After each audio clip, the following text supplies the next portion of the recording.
Hello, welcome to Lemon Series, where we talk movies, television, and wrestling. I'm, of course, Lemon himself, Zeke Lemon, and this is my review for Frankenstein. But before we get into that, let's get the housekeeping out of the way. Remember to leave a like, comment below, let me know your thoughts on Frankenstein, and of course, hit that subscribe button as it helps me grow into my YouTube career.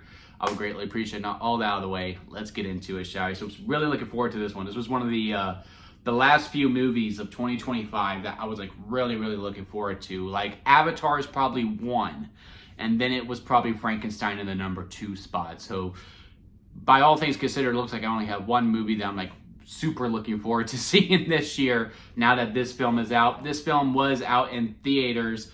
I just wasn't able to get to it in my area. It was 40 to 50 miles for the nearest theater to go see it. Just wasn't able to make that drive, or what kind of movie will be worth to drive 50 miles for to go see, right? And, huge fan of Guillermo Del Toro. Oscar Isaac, one of my favorite actors to watch. Same with Mia Goth. Jacob Alderati, he's really coming into his own. He just keeps getting better and better in every project that he's in. And I love the Universal monsters, man. Love Frankenstein. Watch that original. One of the few from the way back then that I actually really liked. The Invisible Man is still my favorite out of the old school classic Invisible monster movies. That Invisible Man movie was just the right amount of wacky and, anyway. But my first thought coming out of this film was honestly that I wish I made that drive for 50 miles to go see this movie. I think it would have been worth it.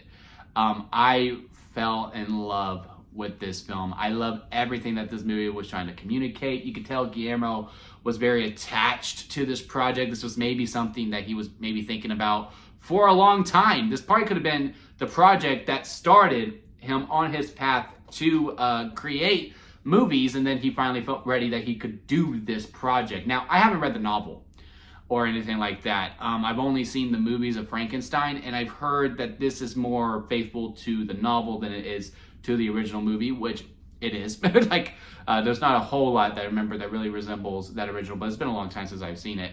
But, performances out of this world, direction out of this world, the structure out of this world, the cinematography out of it. If this movie doesn't get any nominations whatsoever, I would be very shocked. I think Guillermo Del Toro deserves a nomination for Best Director. I think Mia Goth should be a lock for Best Supporting Actress.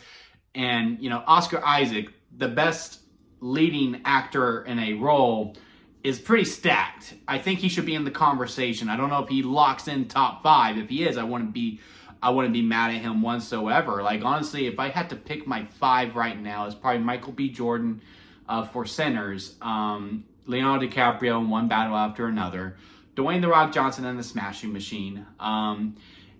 Then I'm blanking on one of them, but there is another performance that is very much out of this world, and then probably him. So yeah, to me, he is within the 5. There is another performance I'm blanking on the name right now. And then Jacob Alderati, to me, probably had, I really hope I'm saying his last name right, he probably had the best performance out of all of them, which is unfathomable to say what the talent that he is going up against. The way that he is able to play the creature or Frankenstein's monster, it's just so, very vulnerable, very childlike in a lot of ways. The way, because, with the monster, the creature, if you will, it's almost like you immediately are against it because, he's the monster, right? But the way that Jacob plays it, and a lot of this goes within direction too, and how the writing is within the execution, or where the camera is placed and all that. But man, I just really gave a damn about him, and I really cared. I was like, man, it's poor child. That's really all I was thinking of while I was watching his performance. Honestly, the creature to me was probably my favorite character out of the whole entire film.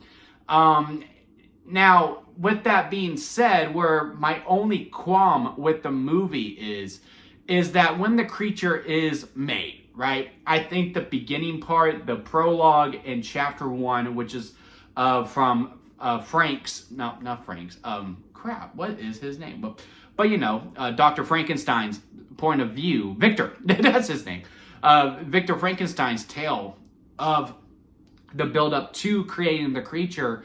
To me, I really felt like the movie never really matched that momentum and that build to it, because once the creature is made, there's a slowdown period. It's probably very much understandable to have that, but I felt like it was very up-tempo. The momentum of the movie was going very well. It was flowing very strongly. Then once the creature is born, there's just a slow down, like adjustment period as we're transitioning from where we are moving on into the story, and I just felt like the movie never fully caught back up to where we were in the where we started the film for the first half, for that matter. I still enjoyed the second half. Don't get me wrong, but again, it was that little bit of a slowdown period, a little bit of an adjustment. But again, that first beginning part with Victor Frankenstein, again, Oscar Isaac performing his ass off, Mia Goth, they have very good back and forth chemistry. I like a lot of layers that they added that I didn't know of. Didn't really know that Victor had a brother, to be completely honest with you. That is completely out of my memory.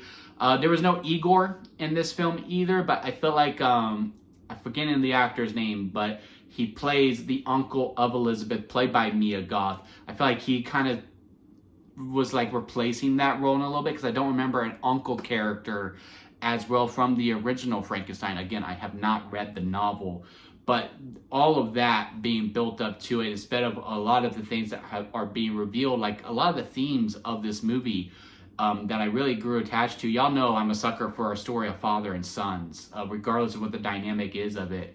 I've really felt very attached to that one, and seeing how, that nature versus nurture, and how those parenting traits of how they parent a child kind of goes from child to child, and that cycle could get broken, it could not get broken. Because another theme of this, of yes, father and sons, is also who is truly the monster of the film. Is it truly Frankenstein's monster? Is it the creature? Is it Victor Frankenstein himself? Is it this person? Is it that person? Is it the town? Is it all of these different things? When it's like gambling with that, especially when we get into the second half of the film, where we kind of, well, not really the second half of the film, but later on, when we do this point of view adjustment, where we go from someone else's point of view, you really get to see like, oh, maybe the creature, maybe the monster is within us, ourselves. I just really, really did enjoy that quite a bit. I do think the movie probably runs a little too long. It is 2 hours and 30 minutes. Part of me thinks that is the right amount of length. Again, I didn't really feel the runtime, but again, that just adjustment after the creature is born, it does feel a little sluggish in some ways of it. So maybe a 2 hours and 25 minutes, quick trim of a 5-minute mark to really boost it up a little bit. But again, I couldn't really tell you what I would necessarily cut out. But yeah, I absolutely love this movie. I adored it. It is easily within my top 5 of the year. It could be up higher if I had to think about it. Actually, no, because I think there's only 5 movies. Well, let's get into the ranking, shall we? So, if I didn't like the movie, it's a Sour Lemon, bad movie. Expired store-bought lemonade, it's bad, but there is some good to it. Store-bought lemonade, it's good, but there's a lot of problems within it. You bought it at the store, right? Lemonade, it's good. It's good lemonade. It's a movie. It's whatever. Freshly squeezed lemonade, very, very good. Minor problems with the film. Strawberry lemonade is at the very top. And I think I've had 4 films that have that strawberry lemonade moniker attached to it. And I think I'm going to have to give Frankenstein the freshly squeezed lemonade. Just again, to that adjustment period where I feel like the momentum never really caught back up to it. Also, no, I don't even have some problems with the stakes either, because it kind of, the way the movie is structured, you kind of know how it's going to go in some areas. It's just interesting. But, there is, we'll say someone loses a foot, right? And, they make it a prevalent like, oh, I would wonder how that's going to happen. We go back in time and we see how we got to where we were. And once we get to the reveal of that, I was like, oh yeah, I completely forgot that happened. So no, I don't put that against it. My dog is ready for me to go.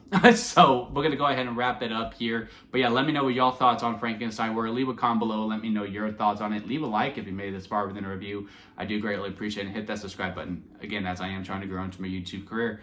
And until next, well, actually, I almost forgot to do the send-off. Don't forget to squeeze the days, guys, because life is too short not to give your alls a squeeze every opportunity that you can. And until next time, I'll see you here at Lemon Studios.